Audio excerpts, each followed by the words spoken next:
agak sedikit berbeda dari konten yang sebelumnya. Hari ini saya akan berbagi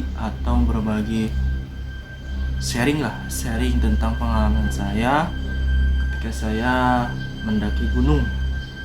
Nah, waktu itu sekitar tahun 2016 saya mendaki Gunung Lawu yang ada di daerah Jawa Tengah dan Jawa Timur, tengah-tengahnya.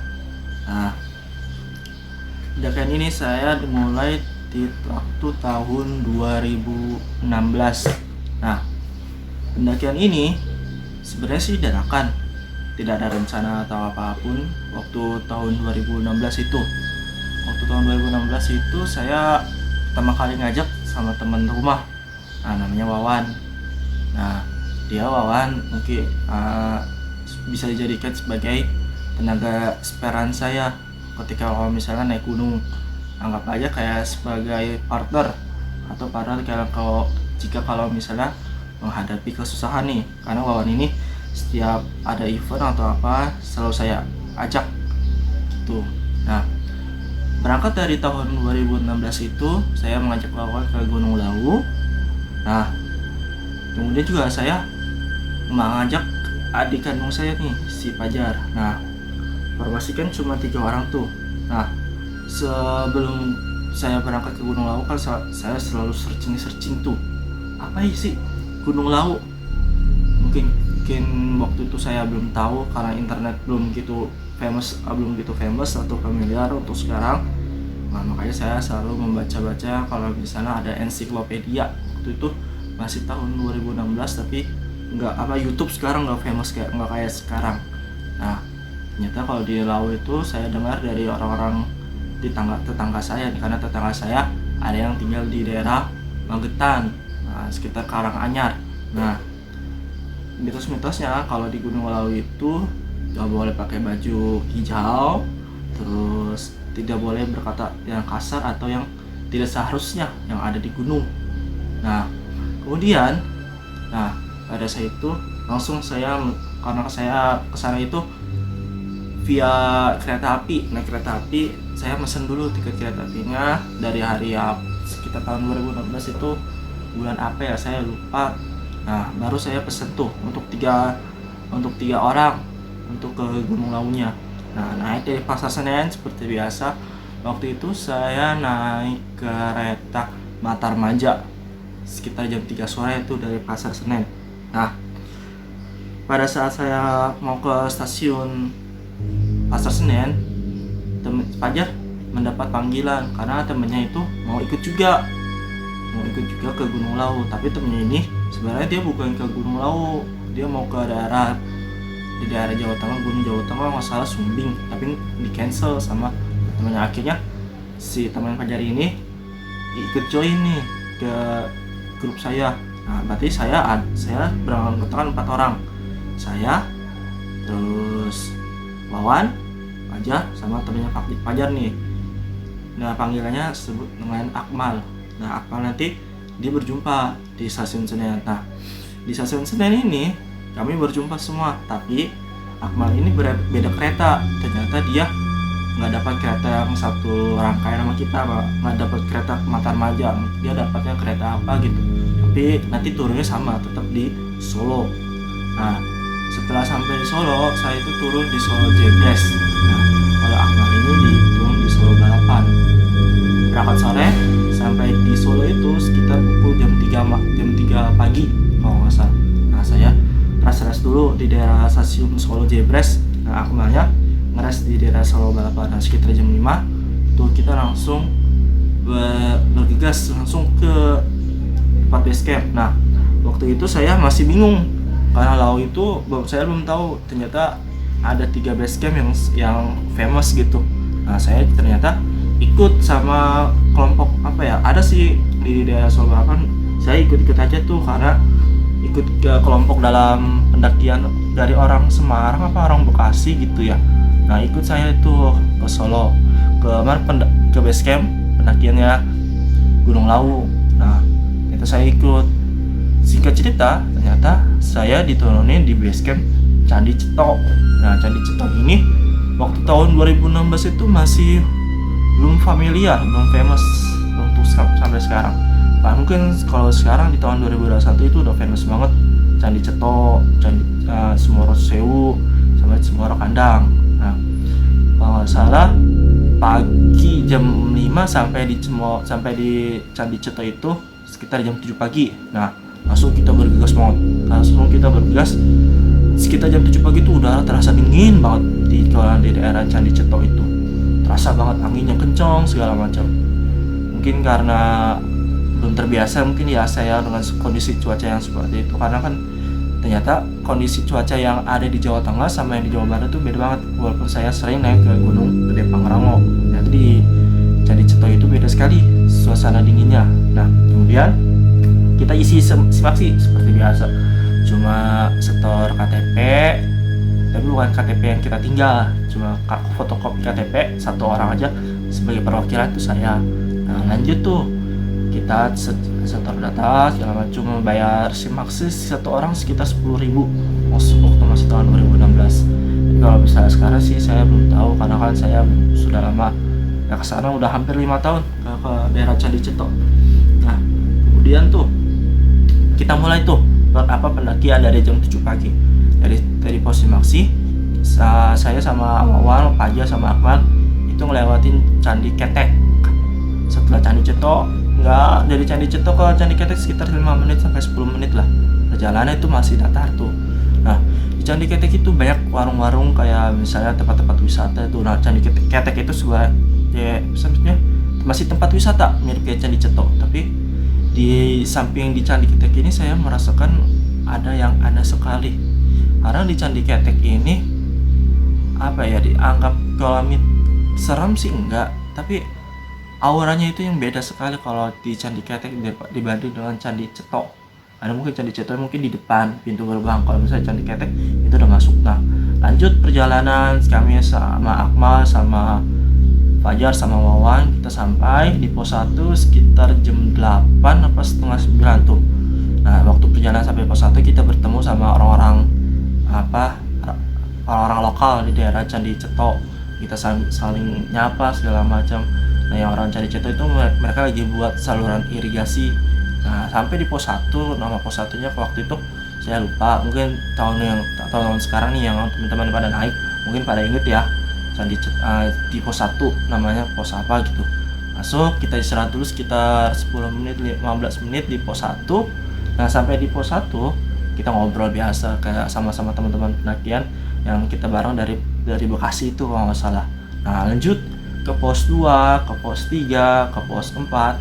Nah, di situ waktu saya sampai di pos 3 ke pos 4 itu saya merasa kalau pendakian ini kayak terasa agak lama ya. Apa mungkin karena belum terbiasa dengan jalurnya Candi Ceto, karena kan waktu sampai di pos 2 sampai pos 3 itu dia udah mulai menanjak.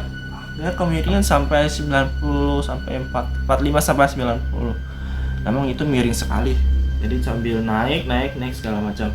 Nah, di pos 3 ini saya merasa kayak agak sedikit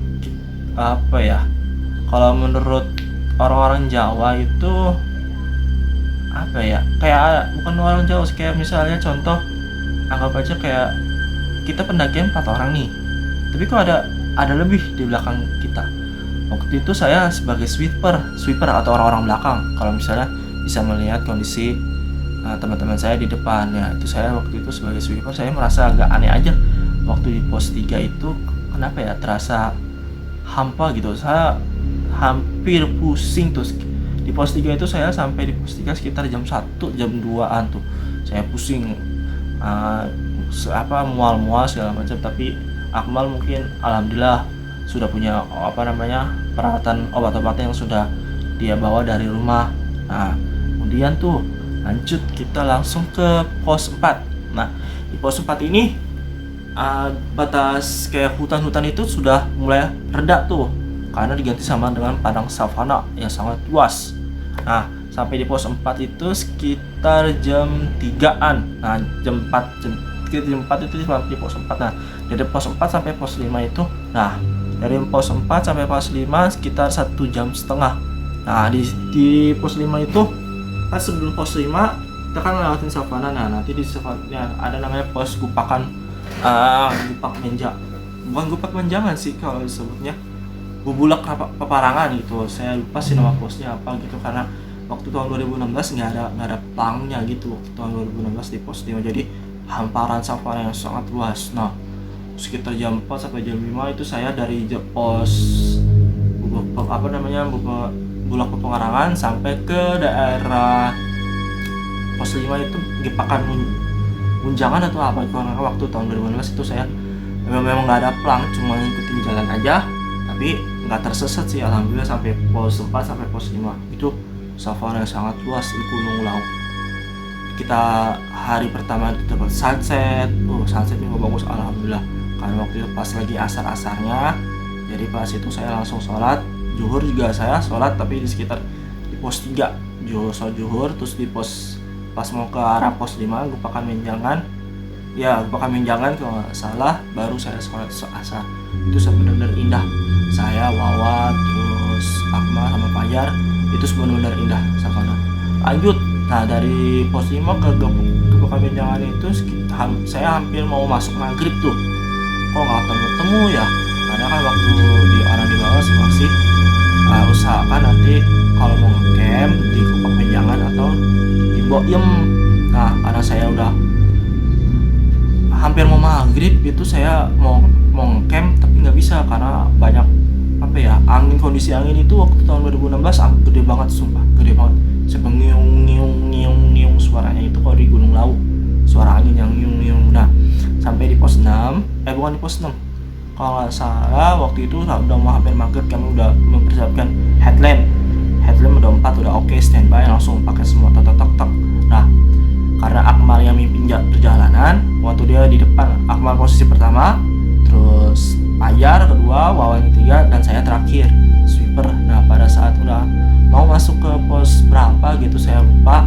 Nah, Akmal tuh udah langsung bilang stop yuk, kita udah maghrib nih, udah kita harus buka tenda karena kondisi dingin yang sangat dingin sekali. Fajar juga udah nggak tahan karena kondisi dinginnya sampai nggak tahan dia. Nah, kemudian saya nggak tahu itu Akmal berhenti di pos apa gitu, tapi dengan hamparan luas, tapi ada batuan yang gede gitu, yang besar ya. Karena emang seperti itu kondisi waktu di Gunung Lawu, masalah masih tahun 2016 masih sepi pendaki 2016 itu bisa dihitung. Padahal saya itu datang ke Gunung Lawu sekitar weekend ya, Jumat mau ke Sabtu, Jumat ke Sabtu. Nah, itu nggak salah. Nah, kemudian lanjut, kita bangun tenda cepet segala macam, karena udah nggak tahan sama dinginnya. Fajar emang sudah nggak tahan tuh sama dinginnya Gunung Lawu. Iya sih. Nah, kemudian lanjut, kita sudah bangun tenda, kita siapin makan malam segala macam. Kalau makan siangnya kita cuma makan Indomie kalau nggak salah, sama minum teh sama ngopi. Nah, di pos yang saya tidak tahu nih, nggak, soalnya itu udah gelap banget, sekitar jam 6 jam 7 tuh udah gelap banget sumpah. Nah, sampai di situ kita mulai bangun tenda, kita makan segala macam. Udah habis kita semakan, kita nggak ada pikiran apa lagi untuk ngobrol, langsung tidur. Kita tidur langsung. Nah, pada saat tidur ini sekitar jam 8 jam 9 itu angin gede besar sekali. Tapi alhamdulillah sekitar jam 7 8 itu banyak pendaki itu yang pada lewatin tenda saya tuh. Sekitar jam 7 jam 9 masih ada pendaki suara lonceng gitu ya. Masih saya dengar tuh suaranya. Nah, kemudian kalau tidak salah sekitar pukul 1 apa setengah 2 itu tuh saya terbangun. Tapi terbangunnya itu masih dalam posisi tidur. Entah kenapa ya, di luar tenda saya itu ramai sekali. Ramainya itu bukan ramai karena pendaki. Ramainya itu mirip kayak kalau kalian itu di posisi sedang ada di tempat umum, tapi ini tempat umumnya itu yang sudah maklum, bukan maklum sih jatuhnya, yang sudah ada di tempat kondisi kayak kita tuh, kayak kalau misalnya pasar tradisional atau apa gitu ya. Di situ ramai sekali.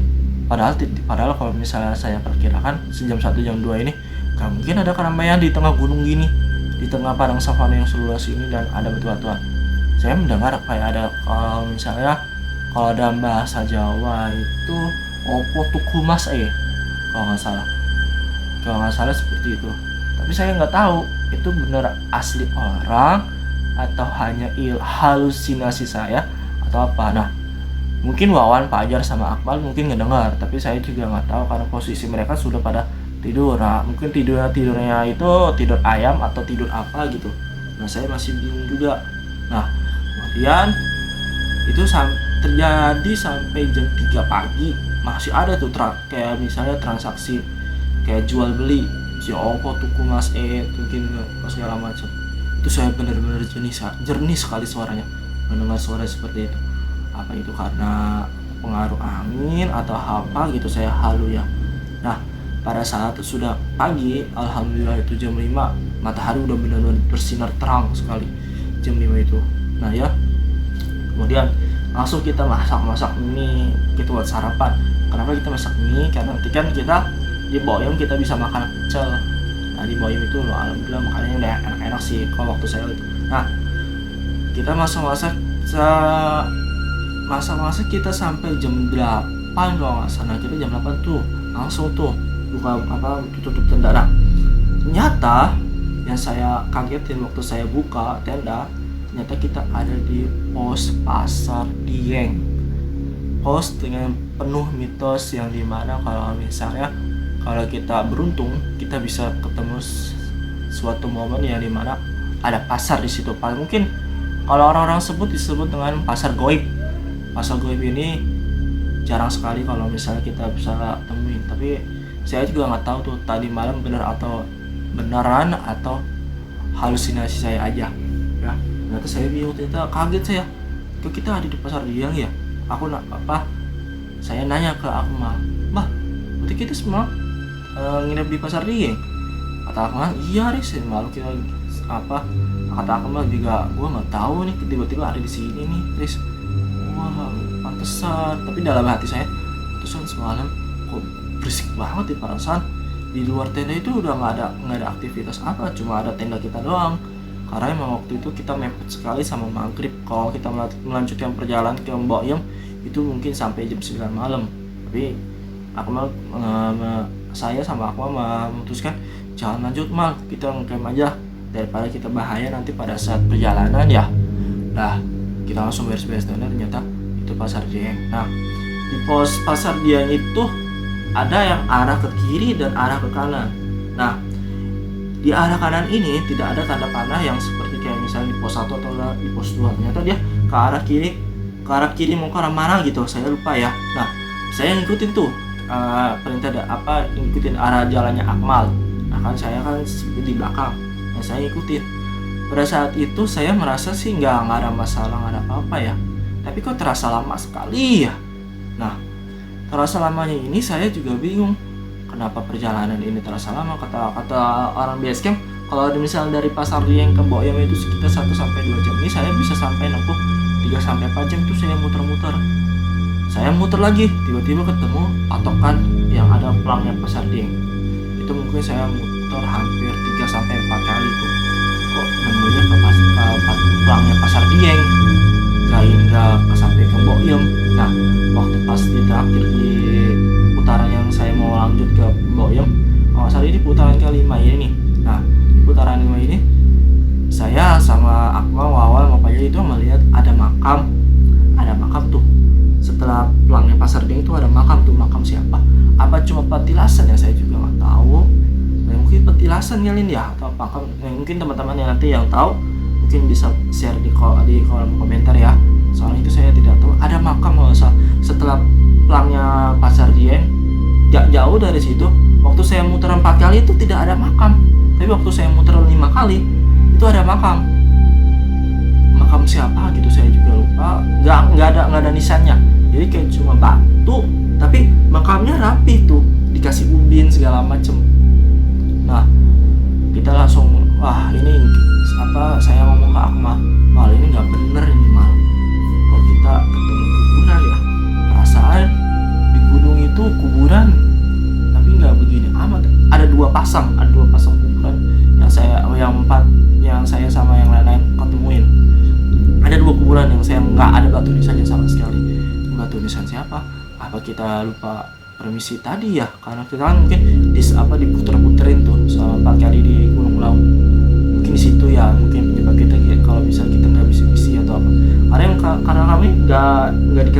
berdoa sama orang base camp, ternyata ada dua makam Pasar Dieng. Udah kita berdoa aja karena waktu itu masih sekitar jam 8 apa nggak tahu deh, saya juga lupa. Nah, kita berdoa, alhamdulillah sekitar jam berapa gitu, jam 11 atau jam 12 siang itu dari kejauhan ada tuh pendaki yang dari Cemoro Sewu apa Cemoro Kandang itu bilang hai hai ke kita. Alhamdulillah ternyata ada pendaki. Kirain saya kita kesasar sampai jam-jam itu, mungkin dari jam 8 sampai jam 12 kita kesasar. Pas di putaran kelima itu kita sadar ternyata kita ngelewatin ada dua makam yang tidak ada batu nisannya gitu, cuma ada batu doang. Nah, alhamdulillah kita langsung terobos aja tuh, walaupun di tengah savana kita terobos aja, kita langsung ke arah pendaki yang itu. Alhamdulillah kita sampai di Boyem itu sekitar setengah 1 ke jam 12 gitu ya. Alhamdulillah kita sampai di Boyem, kita makan dulu segala macamnya, makan pecel dan enak sekali di Boyem. Nah, langsung kita submit attack ya. Jadi dari Boyem ke Hargo dalam kan, Boyem itu kan Hargo dalam ya, sampai Hargo yang di atas itu yang Hargo Gelis apa gitu ya, saya lupa waktu tahun 2016. Nah, saya sekitar jam setengah 1 udah kita melanjutkan turun langsung dari puncak ya. Nah, karena saya pengen tahu 3 jalur dari Gunung Lawu, saya memutusin ke Akmal, Mal, kita lewat Cemoro Sewu yuk turunnya, jangan lewat Candi Cetok lagi, kita explore jalur-jalur yang ada di Gunung Lawu. Yaudah ayo Riz, kita langsung saya sama Pajar sama Wawan sama Akbar kita lewat Cemoro Sewu. Nah, sampai di Cemoro Sewu kita itu kan sebelum turun kita ngelewatin ambil air di Sendang Derajat. Nah, di Sendang Derajat ini mitosnya katanya sih kalau misalnya kita berdoa di Sendang Derajat minta apa-apa, kalau misalnya kita minta apa mungkin dikabulkan, mungkin. Nah, di Sendang Derajat kita ambil air untuk persiapan turun aja, cuma 2 botol yang saya ambil waktu itu karena waktu itu lagi musim kemarau, airnya ada tapi nggak begitu banyak di Sendang Derajat. Udah kita turun, ternyata jalur Cemoro Sewu itu mirip kayak jalurnya Gunung Gede via Cibodas, batu-batuan semua turun tok dari 15 sampai base camp sih alhamdulillah nggak ada kendala itu sampai base camp. Nah, sampai base camp alhamdulillah, sampai base camp itu sekitar jam 5 sore alhamdulillah. Nah, mungkin itu yang saya mau share sedikit cerita pengalaman saya, karena saya sudah trauma lagi dengan yang ada di Pasar Dieng. Tapi saya tetap nanti kalau misalnya ada teman yang mau ngajak ke Gunung Lawu, saya akan tetap ikut lagi karena saya kangen dengan kondisi yang dimana kalau misalnya savananya yang sangat luas sekali. Kalau misalnya dilihat-lihat dari semacam keindahan di Gunung Lawu dan sebagainya, itu benar-benar indah kalau Gunung Lawu. Waktu itu lagi musim kemarau memang sih. Oke ya teman-teman, mungkin share pengalaman saya dari sini dulu. Mungkin nanti ada yang ditambahin, saya mau nanya tentang makam yang ada di Pasar Dieng itu. Ternyata nggak ada batu nisannya, tapi cuma ada 2 makam yang ada di Gunung Lawu. Kalau kalian lewat Candi Cetok ya. Mungkin dari saya sekian itu dulu ya. Assalamualaikum warahmatullahi wabarakatuh.